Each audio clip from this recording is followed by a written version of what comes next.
嗨，大家好，我是躺平叔，带大家真正的中国。今天是2024年10月13号，这一期咱们聊一聊珠海发生的事情。昨天咱们节目聊了一下，但是当时我看这个媒体上各个这个社交媒体平台都在删帖，不让谈这个事情，所以我只是简单的说了一下。那今天呢，我看网上也有很多声音，而且也上了热搜。我们继续聊一聊这个珠海市发生的这个惨案。我们还是看这个警情通报珠海市公安局他应该是昨天还是前天，他发了一个警情通报，但是那个稍微简单了一点。12号又发了一份警情通报，这个警情通报里面就相对信息多一点，不同的地方我给大家念一下。他说，案发当日，樊某驾驶小型越野车闯闸，强行进入市体育中心，冲撞正在体育中心内部道路锻炼的市民，驾车逃跑时被赶赴现场的公安民警当场控制。民警发现某在车上持刀自残，立即将其制止并送往医院救治。樊某自残致颈部等部位严重受伤后昏迷，目前仍在救治之中，暂时无法接受公安机关讯问。这个是11月12号发的也就是到11月12号，这个樊某还是昏迷之中，警方还没有办法对他进行讯问、做笔录、口供。公安机关经综合现场勘查、视频监控、证人证言和电子证据等情况，初步查明案件系樊某对其离婚后财产分割结果不满而引发。大家记住了这个是犯罪嫌疑人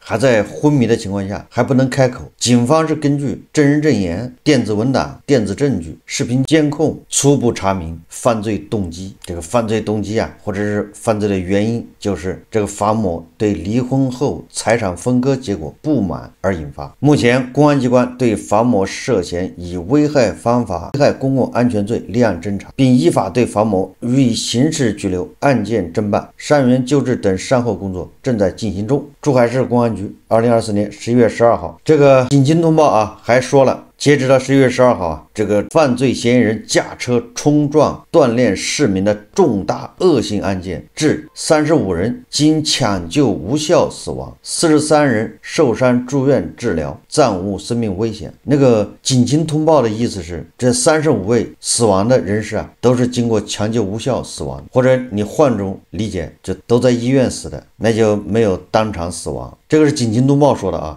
警方一贯都是惜字如金表达那是咬文嚼字就是非常准确。那他就是告诉我们，没有人当场死亡，都是经过抢救无效死亡。这个警方的通报依次比一次具体详细，但是也有一些让人迷惑不解的你比如说这个犯罪嫌疑人现在还在救治之中，无法接受公安机关讯问，但是公安机关已经初步查明他的作案的动机和作案原因，那就是因为对离婚后财产分割结果不满而引发。我想公安机关敢把这个话往警情通报上写，恐怕是有确凿的证据，确实拿到了一些证据。比如说这个犯罪嫌疑人在微信上或者在什么社交媒体上发出了声明，或者跟谁通话，或者跟谁这个沟通中已经表露这个意思。但是虽然不是法律专业的我总感觉警方在犯罪嫌疑人没有开口的情况下，这就相当于零口供嘛？这零口供的情况下，这么快就锁定了这个作案动机，总感觉有点欠妥。相对于第一份这个警情通报这个惜字如金，一个字不说，到第二份警情通报，对吧？在这个犯罪嫌疑人未苏醒的情况下，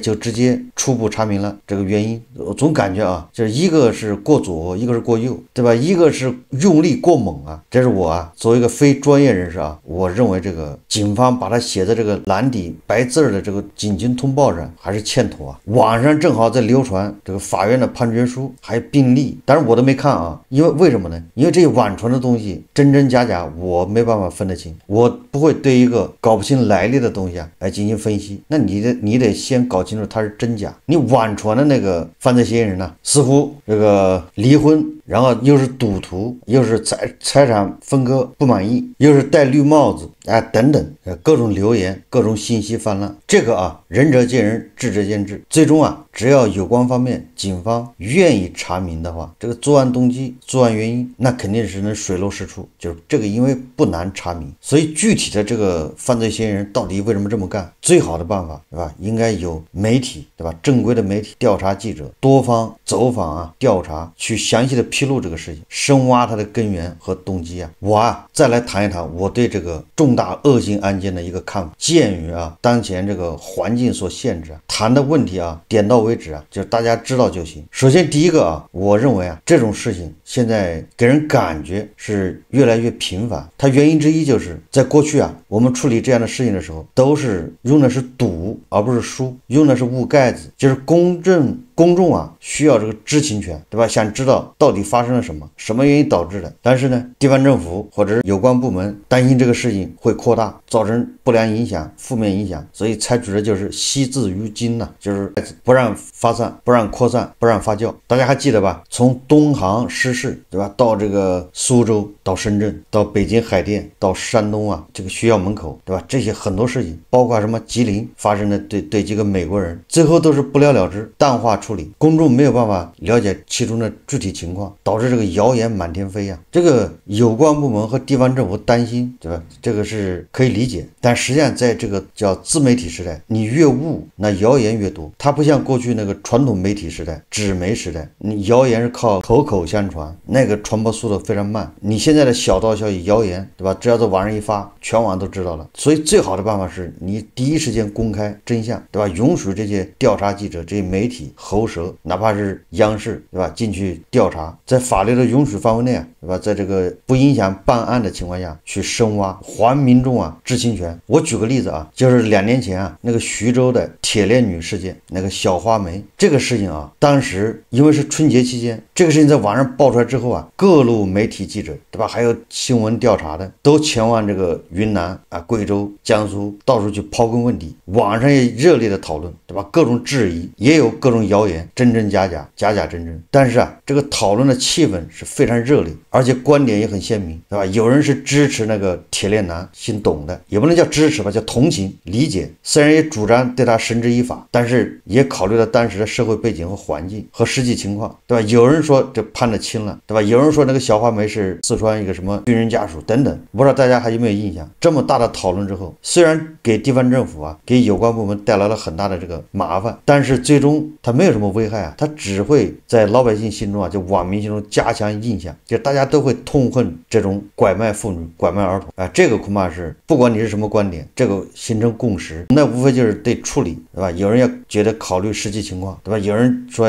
要坚守法律，你看搞得最高检都破例，对吧？对20多年前的他要专门审批因为他过了这个追诉期了。所以你要从社会效应来看，这个铁链女小花梅这个事情，这个允许媒体参与大家讨论，实际上是非常好的一件事情，对吧？只会加强大家对这种拐卖儿童、拐卖妇女这种痛恨，对吧？同时也引发大家思考怎么样杜绝，对吧？怎么样救助，怎么样在不破坏人伦、家庭伦理的情况下，把这个社会危害降到最低。实际上其他的这种恶性案件都应该像这个铁链女小花梅一样，让媒体充分的去报道、去挖掘，全社会讨论。只有这样，大家才会，对吧？对这种现象加以这个引以为戒，要戒奸，每个人都会防止这种事情发生，都知道在这种事情中，咱们每个人应该采取什么样的措施，对吧？怎么样不要激化矛盾，怎么样共建一个和谐的社会。所以这是我认为的这第一点。我们过去长期的靠赌、靠误，实际上导致这个矛盾越来越严重。现在是赌不住、误不住，如果还继续这么赌、这么误，后面恐怕还出来更大的恶性案件。至少这个犯罪嫌疑人跟他相关的人、跟他打交道的人，假如说他就是因为离婚判决、财产分配不公，那么他这么多年也不停的在上访，不停的在找人诉苦，或者不停的在抗诉等等跟他相关的人，他们恐怕每个人都觉得这事跟我没关系，我们是按章办事，我们是按照法律。我认为人人都觉得这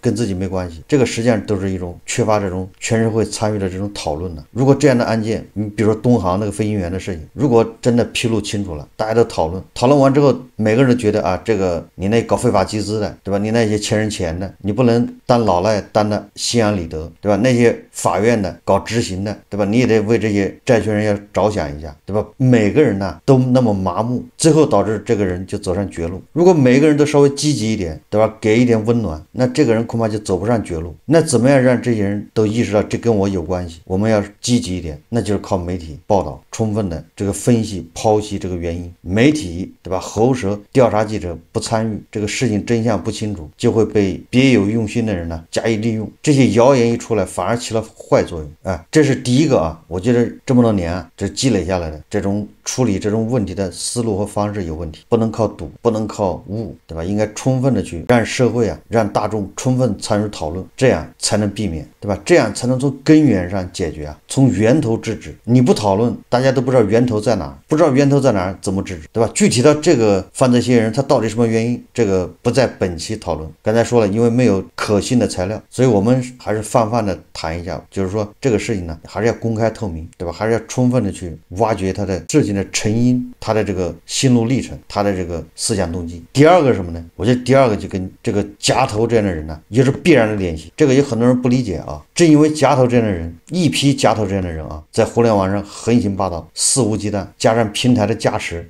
因为这样的人流量大呀，粉丝多，夹头这样的人颠倒黑白，没有一点正义啊，甚至把邪恶当正义，对吧？在夹头这种煽动之下，这种错误的思想的这个鼓动之下啊，有很多人就容易走极端了，对吧？你看看那个苏州、深圳还有吉林发生的事情，那下面还很多人叫好啊，认为这是为国争光啊，这不就是夹头这种思维导致的吗？夹头把哈马斯当作英雄，辛瓦尔被斩首，他给辛瓦尔封圣，就这么颠倒黑白。大家想一想啊，什么叫恐怖主义啊？什么叫恐怖啊？记住了，一切针对手无寸铁的平民的暴力或者伤害行为都叫恐怖，都是恐怖主义。你反过来，你在乌克兰库尔斯克发生的，你不能说叫恐怖主义。即便是普京发动的这个特别军事行动，你看没有一个国家说它叫恐怖主义。虽然啊，这个俄军有这个屠戮平民这种行为，但那也是个别的，所以他这个行动不是针对乌克兰老百姓，那乌军的反击呢，也不是针对俄罗斯的老百姓。所以你看，他这叫战争行为，战争行为这大家都知道，对吧？这是要死要活，针对平民的都叫恐怖行为。那你想想，这个珠海的这个犯罪嫌疑人和哈马斯有什么本质区别？他的行为上没有什么本质区别，无非就是所谓的口号理念，对吧？这个犯罪嫌疑人是为自己不公，他认为啊，那个哈马斯是打这个旗号而已，披着一个外衣，他是为巴勒斯坦人争取公平。你看本质上没有什么区别。所以说夹头和夹头粉在网上这样颠倒黑白，疯狂的为哈马斯唱赞歌，实际上就是助长这种风气。那哈马斯这种行为是英雄，那这些很多这个潜在的犯罪嫌疑人，他就受到这个叫鼓舞和激励，他就认为这样也是英雄行为，有仇必报，管你是什么对象，搞一个大的轰轰烈烈，对吧？让你们知道我厉害，我也不想活了，大家都别活，就这么极端，对吧？这里面当然有平台的责任，对这些极端言论，平台是视而不见，对吧？对那些支持反抗侵略的反而打压，动不动把你封号，动不动说你这是造谣，而对那些吹捧哈马斯的反而被列为这个英雄啊。所以这是平台的责任呢。你看看啊，居然还有所谓的专家公然号召发动战争来让中国崛起，平台居然听之任之，你说这叫什么事？而对那些理性的声音进行封杀。所以说啊，在这些种种不好的这种社会舆论中啊，这些极端案件里面，这个平台充当什么个责任，充当一个什么角色，应该负什么责任，对吧？这个平台是唯利是图啊。第三一点啊，就是我们这个特殊的机制，大家有没有发现，就是我们经常会听到要死保这个死保那个，压力啊自上而下的传递，这个压力如果传导的越长，每个节点呢承担的压力就小。如果压力是集中在一个点上，一个人身上，那这个人就崩了，就容易崩溃，崩溃了有人就会走极端。我这里举个例子啊，大家去理解一下，就是我们经常会听到说，比如说农民工的工资不能欠，那必须要解决，谁欠农民工工资马上得结，不结就抓你，这确实是这样啊。你说这个有没有必要？当然有必要，保护农民工权益。但问题是，农民工欠薪的那个对象都是包工头，包工头从建筑公司接不回来钱，建筑公司从政府那儿接不回来钱，或者从国企那儿接不回来钱。本来是由政府国企，对吧，把这个钱结了，但是国企没钱，没钱那就欠下面的，最后欠到包工头上，包工头没钱，他就欠农民工的。那好了，农民工的钱是不能欠的，那你包工头掏钱，但是包工头上面的国企呢，国家也没规定说包工头的钱不能欠，国企也没钱，所以到包工头这儿你自己扛着吧，你要不结就抓你。我这举这样一个例子啊，本来这个事情是没钱，如果从政府到国企到包工头到农民工，如果是大家都分担一点，这个包工头他就不是暴雷。假如说啊，这个农民工工资是100万，这个链条都没钱，为什么没钱？就因为房子卖不掉，这是实际困难。那好了，政府说100万，我现在只能接10万，没钱，我是从牙缝里省出来的。那下面国企说呢，我也只能接10万，对吧？这叫20万。到包工头那儿，我能接20万，这就40万，给农民工一发，就说这个层层克服一点困难，不要让这个压力啊到某一个点上，到包工头这一个人身上，他就崩溃了，崩溃就容易走极端。这个事情是整个链条产生的，不是哪一个人产生的。你看现在这个经济就到这个地步，就是这个犯罪嫌疑人他为什么走到今天，对吧？是种种不幸，种种的压力，最后集中到他一个人身上。我不是为这个犯罪嫌疑人说话啊，我是说这种现象，你把本来啊这个链条上上上下下都能承担一点压力，每个人都应该承担一点，但是因为这个机制出了问题，谁嘴大谁不用承担，最后就是嘴小的承担，嘴小的这个你就遇到下面一个叫什么死保力保，那个下面的压力你也不能往下传，对吧？你不能说跟农民工不结，你得跟农民工要结，但是上面人不跟你结。我这举一个例子啊，大家去想，就是说所有的压力集中到一个点上，它就爆。而现在呢，这个经济形势不好，应该是压力是整个链条都要承担。第四个啊，我想说的是这些无辜的群众，当然我这不是说他们不对啊，大家可以看一段视频啊。这个我在想象当时这个恶性案件发生的时候，恐怕现场就是这样，各种这个叫什么徒步队，列着整齐的方阵，举着旗子，喊着口号，踏着鼓点，在音乐中啊昂首前进。我一方面是理解不了，我不知道这是什么行为，另一方面我也同情。就是我看网上有很多人写的文章啊，就是这些遇难者或者是受伤的人，他们亲属或者朋友在网上写的这些文章啊，大家可以在网上去看，他们很多人都是生活在底层，本身也很多外地到珠海打工的农民工，他们生活不如意，就是在底层苦苦挣扎。但是我们每个人呢，对吧？他都有自己的这个诉求啊，就是自己的这个情感需求。这些老年人，他们恐怕在工作中，在生活中都有各有各的不如意啊，各有各的困难。也就是在工作生活中，他没有办法让自己满意，获得一个理想的状态，就是证明自己。所以他们喜欢热衷于参加这种集体活动，在这种集体活动里面，他们感受到被关照、被关爱、被重视，找到组织。这就是我刚才说的，他在平常的生活工作中是处于被孤立、被冷落、得不到重视，是一个最基层的保洁员，对吧？有的是门卫，有的是清洁工，或者有的是苦挣扎在那个皮鞋厂，或者是在流水线拧螺丝，他们更需要这种集体活动，彼此需要，找到温暖。这就是为什么很多人被家头一忽悠，就特别想过集体生活呢？就是因为他在工作生活中，他一直是边缘化，或者一直得不到重视，没有办法展现自我，没有办法实现自我价值，一直活在底层，为那一点口粮啊打拼。所以当有这么一个组织，他们就会热心加入，而且是每次只要有活动肯定参加。你说他在这种活动中得到什么呢？对吧？你要走路你自己走不行吗？我就每天自己走1小时。所以我就在想啊，一方面我也不理解他们，一方面我也同情他们，就是他们终于在老年之后啊，终于找到组织，找到关爱。你看啊，那胡一静老师他就很少参加这种集体活动，他选择自驾游。然后就是这些人，我不敢说他是最弱势的群体吧，但至少是生活在底层，结果还惨遭毒手啊，对吧？我今天在网上看到一篇文章，这里面就一位湖南的阿姨，60多岁，在珠海打工一辈子，就是改革开放以后啊，她就在珠海打工，她没有什么文化，没有文凭，所以在珠海什么都做，现在是在做保洁，好不容易攒了点钱，回湖南老家盖了一栋房子，就把农村的房子刚盖好，本来说想着干不动了，回老家养老，对吧？这位女士也是离异，带着一个儿子在珠海，儿子30岁，这本来是干个2年干不动，回老家养老了，结果我看到作者写的是当场死亡，因为他们同去的有好几个人。所以我说这个犯罪嫌疑人他是恐怖分子的，这种恐怖行为，这种加头粉，还有大大小小的加头都得承担责任，为恐怖分子明目张胆，为恐怖分子说话。第5一点我想说的是，借用这个孟德斯鸠的一句话说，对一个人的不公就是对所有人的威胁。大家可以看一段视频啊。